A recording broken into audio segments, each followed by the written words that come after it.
한 성도가 이런 질문을 하였습니다. 목사님, 잘 나가던 친구가 그 직장을 정리하고 그리고 이영만리 대륙으로 가서 선교하는 선교사가 된 것을 저는 잘 이해하지 못하겠습니다 라는 질문이었습니다. 도대체 왜, 무엇 때문에 그곳까지 가서 그렇게 선교사로서 고생해야 합니까? 라고 저에게 질문하시더라고요. 근데 그 질문의 내용은 사실 이렇게도 질문할 수 있습니다. 도대체 무엇이 그 친구를 그토록 미치도록 만든 것입니까? 라는 말이죠. 여러분, 무엇라고 대답하시겠습니까? 도대체 무엇에 미쳤기에, 아니 무엇에 그 마음이 집중되었기에 그는 자신의 인생을 그렇게 하나님께 내어 맡기고 그 이역만리 땅에서 수고하며 그리고 눈물 흘리며 주의 복음을 전하고 있는 것입니까? 이 질문을 듣고 이 질문에 대하여 생각하던 중 한 목사님의 이야기가 떠올랐습니다. 한 목사님이 장신대 채플 시간에 오셔서 다음과 같은 설교를 하시면서 당신의 이야기를 하셨습니다. 그 이야기 내용은 중학교 때쯤 목사님께서 아버지가 경영하는 과수원에 이제 염소를 데리고 가서 말뚝을 받고 그 염소가 풀을 뜯기도록 그 일을 담당하게 되었다라고 합니다. 요즘처럼 이 제초기가 없기 때문에 이 동물을 통해서 이 잡초를, 아니면 직접 손으로 잡초를 뽑아야 됐으니 동물을 통해서 그 수고를 덜 수 있기에 기쁜 마음으로 목사님이 그 일을 감당하셨다라는 것이죠. 근데 어느 날 아버지가 이런 말씀을 하셨답니다. 오늘은 날씨가 너무 더우니 염소를 떼양볕에 두지 말고 그늘 밑에 묶어서 염소를 잘 돌봐라 라고 말이죠. 그런데 여름 되어지면 여러분, 모든 자녀들이 예전에는 어떻습니까? 다 냇가에 가서 막 거기서 물장구 치고 노는 거, 그게 사실 낙이었지 않습니까? 그러니 신나게 친구들하고 이제 놀다가 악세 염소를 아버지의 말씀대로 그늘에 메어야 되는데 그러지 못하고 친구와 놀 심산으로 그 염소를 대충 아무 데나 묶어놓고는 놀았다라는 것입니다. 그러다가 해가 뉘엿뉘엿 지어질 때 아차, 내가 염소를 방치했지 하는 생각으로 가수원으로 달려갔더니 염소가 어떻게 됐을까요? 염소가 돌아가셨다랍니다. 죽었다라는 것이죠. 그래서 이 목사님이 깜짝 놀라고 두려움 가운데 이런 생각이 들었답니다. 나도 이제 죽겠구나, 나도 이제 아버지한테 맞아 죽겠구나 하는 생각이 들어서 두려워하고 있는데 아들이 집에 들어오지 않은 자 아버지가 아들을 찾고자 가수원에 왔다가 죽어있는 염소와 벌벌 떨고 있는 목사님을 발견하셨답니다. 근데 아버지가 아무 말도 하지 않고 그 죽어있는 염소를 들쳐매시고는 집으로 가셔서 그 염소를 이렇게 잡으셔서 염소 불고기를 만드셨답니다. 근데 염소 불고기에 대해서, 염소에 대해서 이 목사님이 염소는 누린내가 난다라는 그런 생각이 있어서 이 먹기를 주저했다라는 것이죠. 그런데 안 먹으면 아버지한테 엄청 혼날 것 같아서 억지로 젓가락으로 염소고기를 입에 딱 누었더니 소고기처럼 맛있다답니다. 얼마나 맛있던지 이 목사님이 그 다음 여름만 되어지면 염소를 떼양빛에다가 말뚝을 봐서 방치했답니다. 근데 염소가 죽지 않더래요. 그러면서 신학생들에게 이렇게 얘기하는 겁니다. 여러분, 제가 왜 그랬을까요? 라고 질문하시더라고요. 여러분, 왜 목사님이 염소를 떼양빛에다가 방치하셨을까요? 뭐 때문에 그랬습니까? 염소고기 맛을 보았기 때문인 것이죠. 그 염소고기가 얼마나 맛있는지 그 맛을 기억하니 우연을 가장한 염소고기를 또 먹고 싶으셨다는 것입니다. 이 맛을 본 자의 삶의 모습이 바로 선교사님의 모습이다라는 것입니다. 선교사님은 그럼 무슨 맛을 봅니까? 염소고기요? 아니요. 오늘 본문 3절에 뭐라고 되어져 있습니까? 3절은 이렇게 말씀하시죠. 너희가 주의 인자하심을 맛보았으면 이라고 말이죠. 즉 선교사님들은 주의 인자하심을 맛보셨다라는 것입니다. 그럼 인자하다라는 게 뭡니까? 이 인자하다라는 이 단어는 두 가지의 뜻이 담겨져 있습니다. 첫 번째로 불러주다라는 뜻입니다. 즉 하나님께서 우리를 하나님의 자녀로 불러주셨다라는 것입니다. 여러분, 우리가 하나님을 선택한 것이 아니라는 것을 기억하셔야 됩니다. 하나님이 우리를 불러주신 거예요. 죄 가운데 있었던 우리들, 더러운 가운데 있었던 우리들, 그게 더럽다, 죄다라는 것도 알지 못했던 우리들을 불러내어 하나님의 자녀로 삼아주신 그 은혜 말입니다. 그런데 거기에 끝나지 않고 이 인자하다라는 단어는 두 번째 뜻, 공급해주다라는 뜻을 갖고 있습니다. 즉 하나님께서 우리를 불러주신 것뿐만 아니라 이 땅을 살아갈 때 필요한 것들을 공급해 주시는 그 은혜를 맛보게 되어지니 내 인생 하나님께 걸어도 괜찮겠구나, 아니 마땅히 걸어야 되겠구나 라는 그 맛본 자의 선택이 선교사님을 이역만리 먼 타국 땅으로 이끌게 되어졌고, 그곳에서도 수많은 사람들에게 당신이 경험했던 그 맛을 전해주고자 선교사의 길을 걷고 있는 것이었다라는 것입니다. 사랑하는 성도 여러분, 여러분들은 이 주의 인자하심을 맛보셨습니까? 어제 대답이 10분도 안 되게 대답하십니까? 마스크를 쓰고 있어서 제가 못 들은 거였을 수 있을 것 같습니다. 여러분, 우리는 주의 인자하심을 맛본 자들이죠. 그걸 어떻게 할 수 있습니까? 여러분들이 지금 이 자리에 나와 계시잖아요.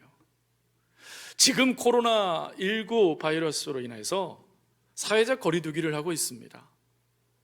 사회적 거리를 두면서 조그만의 문제가 발생되어지면 득달같이 사회에서요, 어디를 제일 먼저 공격하냐면 교회를 공격합니다.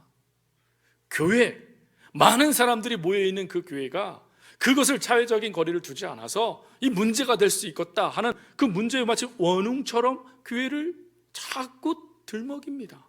그러다 보니 여러분 어떻습니까? 교회에 가는 것이 불편해지기 시작하는 시기가 됐습니다. 하나님께 예배드린다는 것은 이미 우리들은 욕먹을 각오를 하고 지금 이 자리로 오는 것입니다. 여러분, 이게 어떻게 가능합니까? 맛봤기 때문인 것이죠. 하나님께서 우리를 불러주신 그 은혜, 하나님께서 우리들에게 그럼에도 불구하고 채워주신 그 은혜와 사랑을 우리가 맛봤기 때문에 사람들이 뭐라 말해도 우리가 지킬 도리를 지켜가며 지금 이 자리에 나와 있는 것 아니겠습니까? 11조는 어떻습니까? 세상은 그 돈 있으면 더 자기에게 필요한 걸 쓰라고 말합니다. 그런데 우리는 어때요? 하나님께 더 드리지 못해서 안타까워합니다. 하나님, 내가 더 많은 것이 있었다면 내가 하나님께 더 많이 드릴 텐데 그러지 못한 제 마음을 불쌍히 여겨주세요 라고 하며 오히려 부끄러워하는 게 우리들의 모습이에요. 아니, 이게 이해가 되십니까? 근데 이해가 돼요. 왜요? 맛보니까 그 어느 것으로도 하나님의 은혜를 갚을 수가 없는 거예요. 맛보니까 그것이 너무 좋아서 사람들이 뭐라 말해도 그 기쁨을 놓치고 싶지 않은 것 아니겠습니까? 그래서 우리가 지금 이 자리에 나와 있는 것 아니겠습니까? 또 영상 예배로 드리는 분들도 그럼 나는 나가지 못했어. 아니요, 지금 다른 거 볼 수 있는 시간이고 놀러 갈 수 있는 시간에 내가 하나님 말씀 듣겠다라고 가족과 함께 영상 예배를 드리고 있는 그것도요, 맛본 자의 모습이지 않겠습니까? 여러분, 우리는 하나님의 은혜, 주의 인자하심을 맛본 자들입니다. 그런데 우리가 맛본 자들에게 오늘 본문 하나님은 우리에게 뭐라고 말씀합니까? 너희가 주의 인자하심을 맛봤니? 그러면 그리하여라. 무슨 말입니까? 맛본 자의 삶을 살아야 된다라는 것입니다. 오늘 창립 77주년, 저희 교회는 여러분 잘 알고 있듯이 일제시대 그 아픔 가운데 예수를 믿었던 이들이 그 6.25 때의 그 모든 환난도 다 견뎌내며 교회를 이끌어갔던 믿음의 선배들이 있었기 때문에 우리 교회가 지금까지 있는 것 아니겠습니까? 여러분, 그 힘들고 어려운 시기, 보릿고개, 그 먹고 살기도 힘든 그 시기에도 하나님 앞에 나온 그 맛본 자의 믿음의 선배들의 모습의 은혜 가운데 오늘 우리가 이렇게 예배를 드리고 있는 것 아니겠습니까? 그러면 앞으로요, 우리도 먼 훗날의 믿음의 선배가 되지 않겠습니까? 그러면 먼 훗날 믿음의 후배들이 맛본 자인 우리들의 삶을 통해 주어진 그 은혜를 그들도 맛볼 수 있게 하기 위하여 하나님은 오늘 우리들에게 맛본 자의 삶 두 가지를 우리들이 살아가기를 원하십니다. 그 첫 번째가 무엇이냐? 맛본 자의 삶은 성장하는 삶을 살아야 된다는 것입니다. 오늘 이 절에 이렇게 말씀하시죠. 갓난 아기들 같이 순전하고 신령한 젖을 사모해라 라고 말이죠. 여러분, 갓난 아기들이 그 순전하고 신령한 젖을 사모하는 그 모습, 여러분 우리가 상상만 해도요 얼마나 행복한 모습입니까? 영국 속담에 이런 말이 있더라고요. We are what we eat. 이게 무슨 말이냐면 우리가 먹는 것이 우리의 인격을 형성한다라는 말입니다. 즉 지금 우리가 무엇을 먹느냐에 따라 우리의 삶이 결정된다라는 것입니다. 이 모습은 그대로 우리의 삶에도 적용할 수 있습니다. 여러분, 우리가 불량식품을 먹으면 우리의 몸은 어떻게 될까요? 불량해집니다. 불량스러운 몸의 모습으로 바뀌어요. 몸이 아파지거나 병드는 모습들이 나타날 수밖에 없습니다. 영적인 것도 마찬가지예요. 그래서 이 갓난아이가 어머니의 그 신령하고 그 깨끗한 젖을 갈망하기 전에 무슨 말씀을 먼저 주시냐면 우리가 먹지 말아야 될 맛을 먼저 이야기해 주세요. 그 먹지 말아야 될 맛이 뭡니까? 1절 말씀을 보십시오. 우리가 먹지 말아야 될 것이 있는데 악독, 기만, 외식, 시기, 모든 비방하는 말, 이 모든 것을 우리가 뭐 하지 말래요? 먹지 말고 이것을 성경은 뭐라고 말씀하시냐면 버려라 라고 말씀하시는 거예요. 그건 우리가 먹을 것이 아니랍니다. 그 대신 우리가 먹어야 될 것이 있는데 그것이 바로 순전하고 신령한 엄마의 젖과 같은 말씀을 우리가 먹어야 된다는 거예요. 여러분이 말씀을 먹을 때 그 말씀을 먹고자 애쓰는 그 모습이 오늘 우리들의 삶에 하나님이 있어야 된다라고 말씀하십니다. 그러면 여러분, 갓난아이가요 이렇게 간절하게 엄마의 젖을 갈망할 때 그 힘의 크기는 어떨까요? 도대체 어느 정도 힘으로 우리는 하나님의 은혜를 갈망해야 될까요? 하나님, 저희가 하나님의 말씀을 사모합니다 라고 말한다면 도대체 어느 정도의 힘으로 우리는 하나님을 사랑해야 할까요? 그것을 한 연구 결과를 이야기함을 통하여 우리가 하나님의 은혜를 받길 원해요. 한 연구 결과에 이렇습니다. 갓난아이와 장정을 한 명씩 선택을 하고 둘 다 젖병을 하나씩 줍니다. 그리고 누가 더 빨리 젖병을 비우나 이 실험을 하는 거예요. 여러분, 누가 이겼을까요? 장정이 이겼을까요? 갓난아이가 이겼을까요? 예, 갓난아이가 이긴 겁니다. 그래서 이 갓난아이가 이긴 그 모습에 사람들이 놀라할 때 그 연구를 주최했던 주최 측에서 이런 말을 합니다. 갓난아기가 이길 수 있었던 것은 그에게 있는 한 가지의 힘 때문입니다. 여러분, 그 힘이 뭘까요? 그 힘을 이렇게 얘기하더라고요. 갓난아기가 갖고 있는 힘은 죽을 힘입니다. 죽을 힘이래요.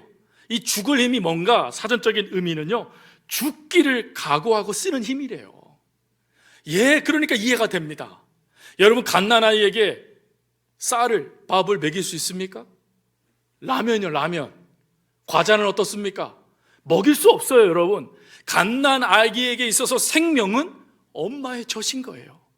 그 엄마의 젖을 먹지 못하면 아이는 죽는 거예요. 여러분, 그 죽을 힘을 다하여 엄마의 젖을 갈망하고 있는 갓난아이의 모습처럼 우리도 죽을 힘을 다하여 하나님의 말씀을 갈망하며 붙잡아야 된다라고 오늘 본문은 우리들에게 말씀해 주시는 것이죠. 여러분, 우리가 죽을 힘을 다하여 하나님의 말씀을 붙잡는다면, 죽을 힘을 다하여 하나님의 말씀을 묵상하고, 죽을 힘을 다하여 하나님의 말씀을 지키고, 죽을 힘을 다하여 그 하나님의 말씀을 가까이 한다라면 당연히 우리가 달라지지 않겠습니까? 당연히 우리는 자라날 수밖에 없습니다. 2절은 분명히 증거하시지요. 갓난 아이들 같이 순전하고 신령한 젖을 사모하라. 이는 그로 말미암아 너희로 구원에 이르도록 뭐하게 한대요? 자라게 하려 함이라. 여러분, 하나님은 우리가 갓난아이로 있기를 원치 않습니다. 갓난아이가 얼마나 귀해요. 얼마나 예쁩니까?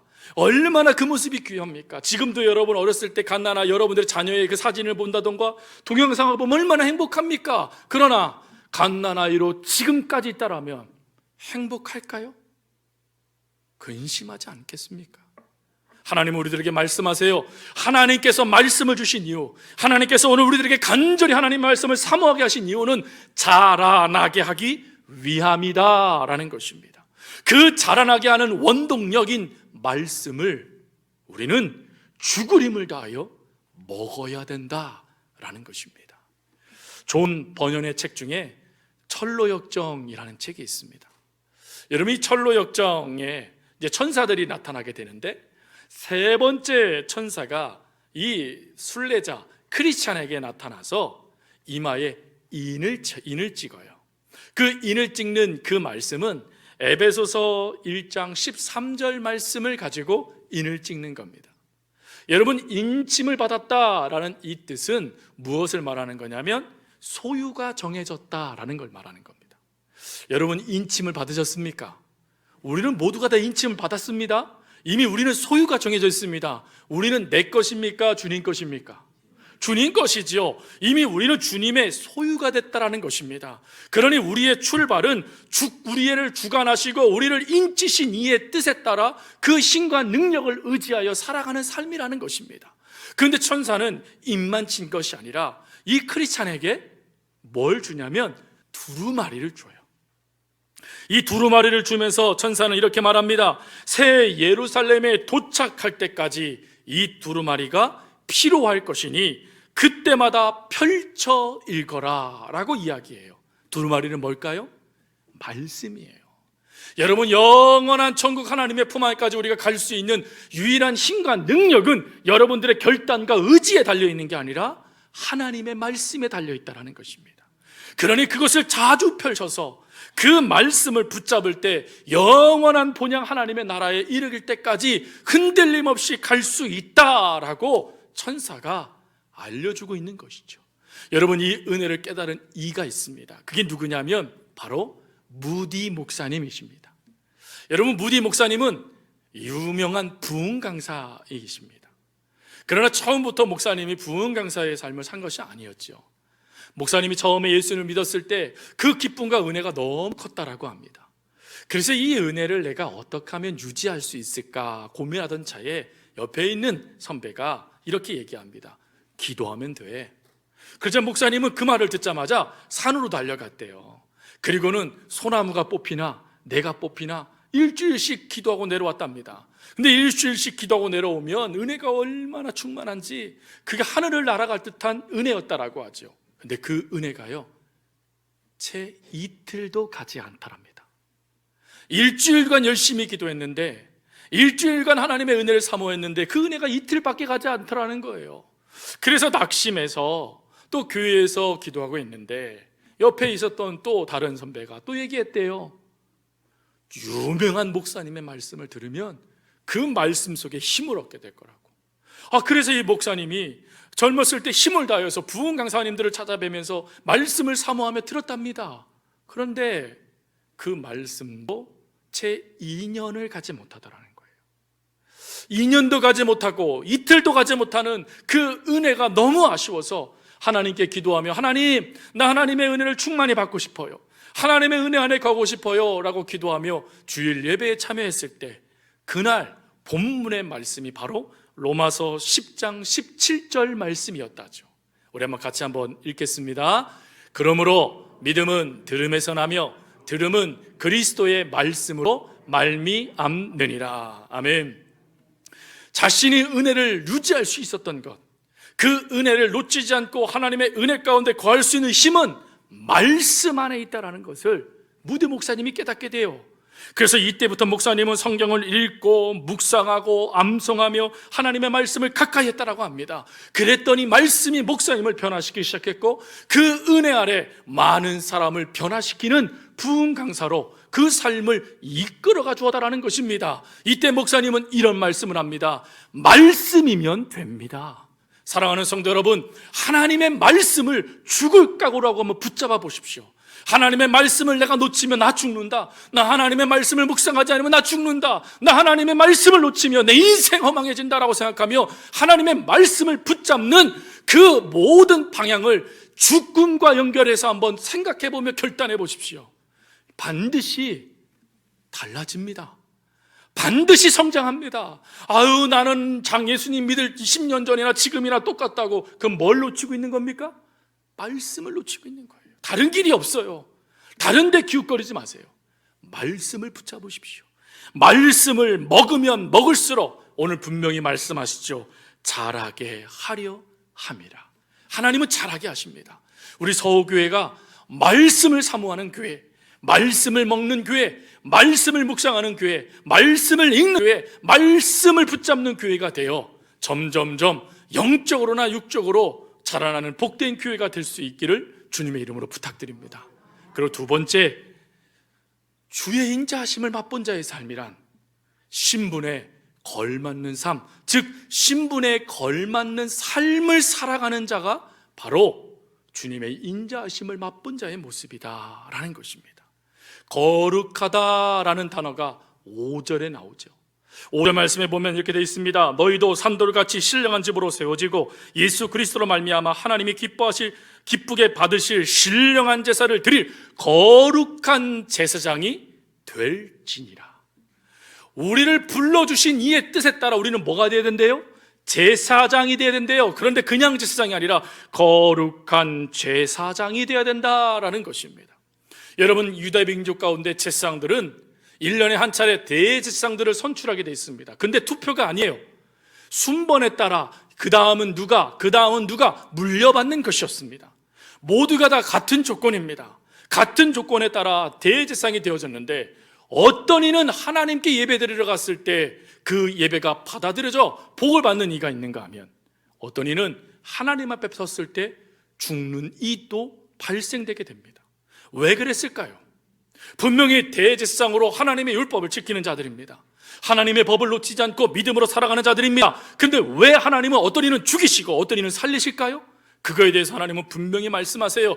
죄가 있으면 죄가 고발한대요. 즉 하나님의 거룩한 백성으로서 모든 백성을 거룩하게 이끌어낼 제사장이 거룩함을 손상되어진다면 어찌 거룩함을 삶을 살아가야 될 백성들을 거룩한 삶으로 이끌 수 있겠느냐 하면서 타산지석으로 삼으신 것입니다. 거룩함은 그래서 중요한 것입니다. 여러분, 거룩하다라는 게 뭡니까? 죄가 없다라는 거예요. 또 죄가 없는 것만 거룩함입니까? 아니요. 거룩하다라는 두 번째 뜻은 무엇이냐면 구별되다라는 뜻입니다. 구별되어 있어야 된다라는 거예요. 여러분, 우리는 세상 속에 삶을 살아갑니다. 그러나 우리는 세상과 동화되어지지 않습니다. 우리는 세상과 구별되어진 그리스도인들이에요.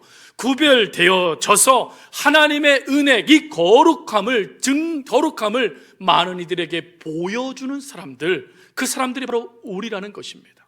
하지만 거룩함을 손상되어지면 대제사장조차도 하나님 앞에 죽게 되어지는 이 사건, 단지 대제사장뿐만 아니라 사사 중에서도 이런 모습들이 나타납니다. 여러분, 성경 중에 손이 3개인 사람이 있습니다. 그게 누구죠?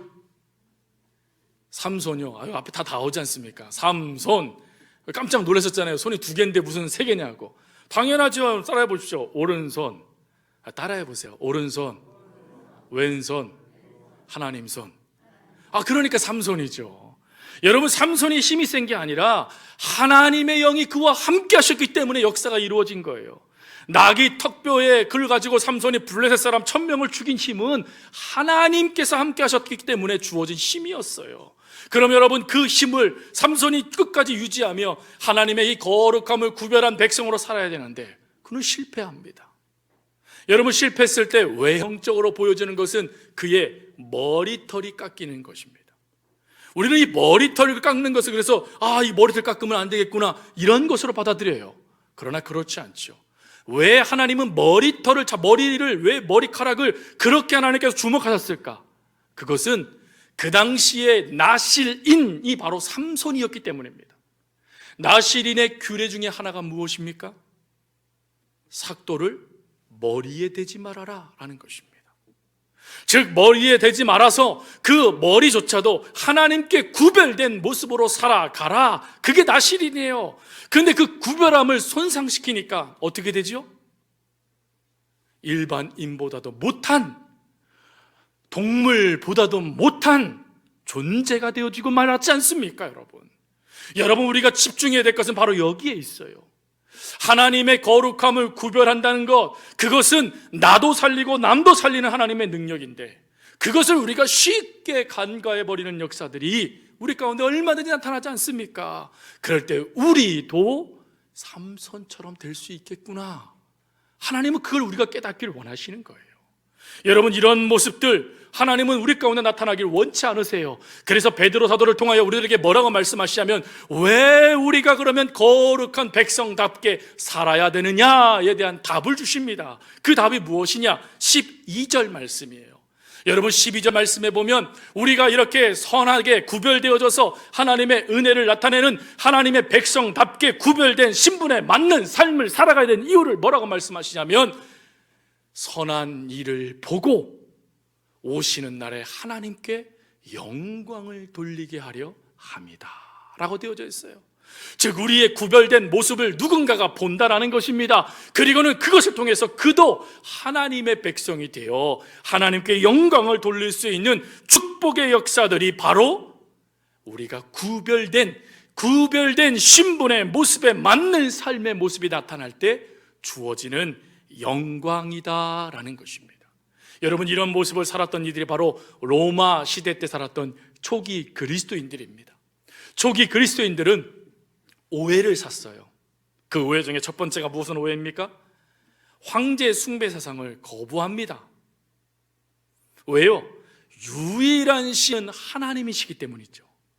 그래서 하나님만 섬기겠다라고 다짐하며 하나님의 뜻을 지켜나갑니다. 그러면 나라 모든 걸 부정했습니까? 아니요. 최선을 다하여 그 일들도 감당했습니다. 하지만 황제, 신이라고 말하는 그를 섬기지 않는다라고 오해를 받았죠. 또 두 번째로는요, 노예제도를 반대한다라고 생각했습니다. 로마의 근간이, 경제적인 근간이 됐던 게 바로 이 노예제도였습니다. 노예들을 통하여 로마가 움직이고 있었어요. 그런데 그리스도인들이 로마의 그 근간을 무너뜨리고 있다고 생각한 겁니다. 왜요? 주인이나 노예나 예수를 믿으면 뭐가 되죠? 형제님, 자매님이 되는 거예요.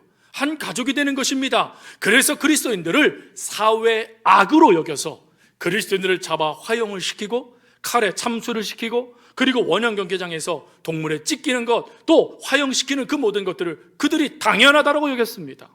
그러면 이들이 구별됐으니 손해본 것 아니겠습니까? 그러나 정말 놀라운 일이 발생됩니다. 그것이 무엇이냐면, 그렇게 그리스도인들을 핍박했던 로마인들이 자신의 딸, 자신의 아들을 누구와 결혼시켰느냐 하는 것입니다. 그렇게 경멸했던 그리스도인들을 로마인들은 최고의 사익감, 최고의 며느리감으로 여겼다라는 것입니다. 왜요? 모든 이들이 성적으로 타락합니다.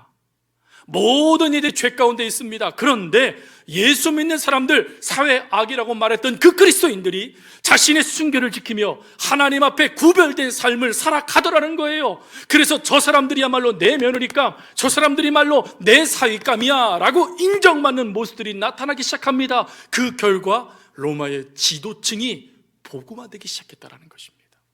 사랑하는 성도 여러분, 세상에 미련한 그것이 오히려 세상 사람들을 미련하게 만들어요. 사도 바울은 분명히 말합니다. 사람들의 무식한 말을 막는 능력이 바로 거룩함이다 라고 말입니다.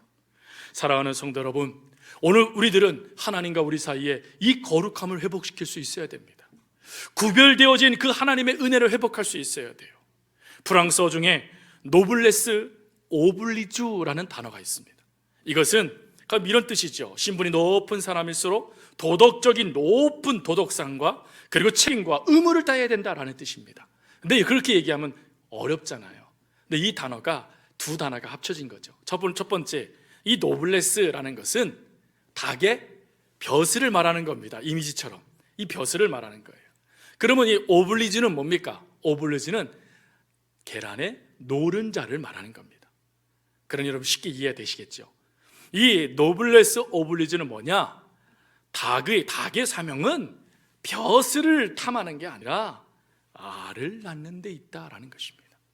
즉, 닭은 자신이 무엇을 해야 되는지를 알고 행하는 것, 우리 그리스도인들이 내가 해야 될 일들이 무엇인지 알고 행하는 것, 그것이 바로 노블레스 오블리주라는 것이에요.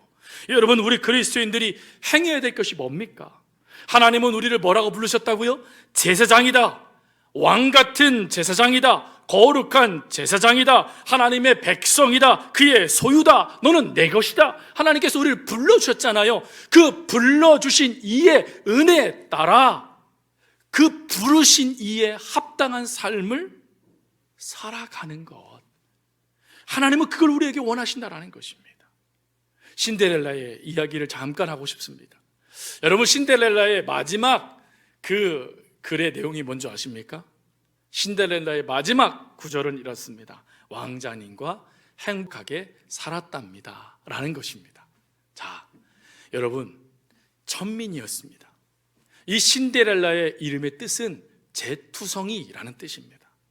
죄를 뒤집어 쓰고 허드렛 일을 하며 다른 사람들에게 잊혀지는 존재가 신데렐라예요. 그런 삶을 살았던 이가 왕자를 만나 왕비가 되어집니다. 그럼 여러분, 왕비가 되어지면 이때부터 무엇을 해야 되지요? 신분에 맞는 훈련을 해야 됩니다. 어떤 옷을 입어야 되고, 어떻게 앉아야 되고, 무엇을 먹어야 되고, 어떻게 말해야 되고, 어떻게 행동해야 되는지를 왕실의 규범을 지키는 훈련을 해야 돼요. 그 훈련을 함을 통하여 온전한 왕비가 되어졌을 때 그 모습 속에서도 사람들이 존경할 수 있는 왕비의 모습을, 위엄을 갖춰야 되는 것이 신데렐라가 해야 될 일이라는 것입니다. 그러면 여러분, 신데렐라만요? 아니요, 우리들도요. 우리는 거룩한 나라입니다. 왕 같은 제사장입니다. 그의 소유된 백성입니다. 그의 나라입니다. 하나님의 아들, 딸입니다. 그러면 그것에 맞는, 신분에 걸맞는 삶을 우리가 살아가야 된다라는 것입니다. 여러분, 우리 교회가 그렇게 살아갈 수 있기를 바랍니다. 우리 서호교회가 77주년을 맞이하면서 하나님의 말씀을 따라 자라가는 서호교회, 하나님께서 불러주신 소유된 백성으로서 그 자녀답게 살아가는 복된 교회로 살아가자라고 다짐할 수 있는 오늘이 되었으면 좋겠습니다. 그리고 이런 우리들의 모습을 통하여 제주도가 복을 받고, 대한민국이 복을 받고, 그리고 열방이 복을 받는 하나님을 맛본 자들이 가득한 우리 서호교회가 될 수 있기를 간절히 주님의 이름으로 부탁드립니다.